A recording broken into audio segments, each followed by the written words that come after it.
Meanwhile, the U.S. and 5 other world powers hold talks tomorrow in Moscow on Iran's nuclear program. The talks putting President Obama's policy on Iran in the spotlight. His administration, as you may know, has been focused on sanctions to rein in Tehran's nuclear work.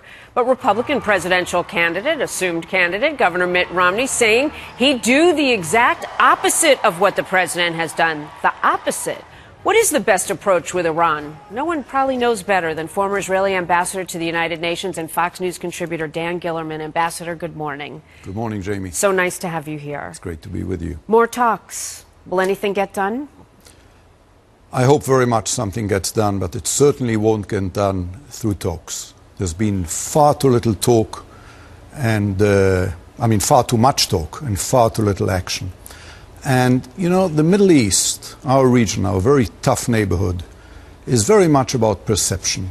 And the Iranians are watching very carefully, and they're watching the US and the international community and the president very carefully. And what do they see? They see the president and the US abandoning the Iranian people when they go out to the streets against the Ayatollahs. They see this administration discarding Hosni Mubarak, a long-time 30-year-old ally, and throwing him under the bus. They see Bashar al-Assad allowed to butcher tens of thousands of people, including women and children. Does that empower Iran, all of these things? Of course it does. And then Iran sees this president worrying more about Israel attacking Iran than about Iran becoming nuclear. So what do the Iranians think? The Iranians laugh all the way to the bomb. That's what they do. Well, at this point, the sanctions, the toughest ones we've seen so far, are in place. And I saw this quote that I thought was interesting from someone who studies the region you're talking about. The reality is they're, meaning Iran, on the verge of a choice between having a nuclear program or an economy. Does that mean that the sanctions are working, that Tehran is actually feeling the pinch? The sanctions are far more effective than they ever were. But I think the Iranians will need much more than just economic problems to make them realize that they're on the wrong road in their quest for nuclear weapons. What is there? The only way the Iranians will stop is if they realize that the world, led by the United States and its president, means business and will actually take military action if everything else fails. At the moment, the Iranians do not believe that. The policy and all those things I outlined before do not indicate that. And in our very tough neighborhood, what you see is what you get. And what the Iranians are seeing at the moment, or at least perceiving as what they're seeing, is America which is showing weakness, hesitancy, and does not have the resolve which they would believe to strike them. If they did believe that, believe me, they would behave differently. They did abandon their nuclear program in 2003 when they realized that America meant business and went into Iraq.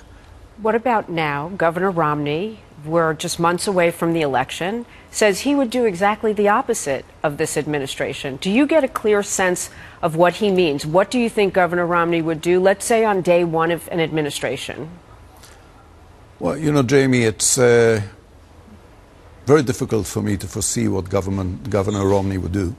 And it may even be wrong for me to meddle in American politics. But I think the main thing to realize is that he may do the right thing, but we simply don't have time to wait until that moment. You're saying by the time January comes along and there's an inauguration, either re-election of President Obama or Governor Romney becoming president, it's already too late for that kind of action that you're talking about? It may be too late. Time is running out. And when we're talking about those talks, which are going to start in Moscow tomorrow, after talks in Baghdad a few weeks ago, and before that in Istanbul, the Iranians are using those talks to lull the world, put it to sleep, and play the clock.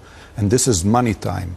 And we don't have time to wait until January, whether the president is re-elected or there is a new president, to see what happens. The Iranians have to believe that this is going to happen now, before it's too late, before they reach the point of no return.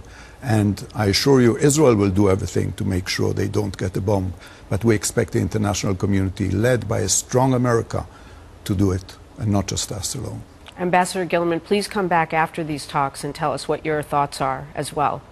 Always great to have you here. Thank you. Thank I will you. come back. And Thanks. Ambassador, good to see you. Thank you. very good to see you, Eric. Happy Father's Day. Same to you. Thank you.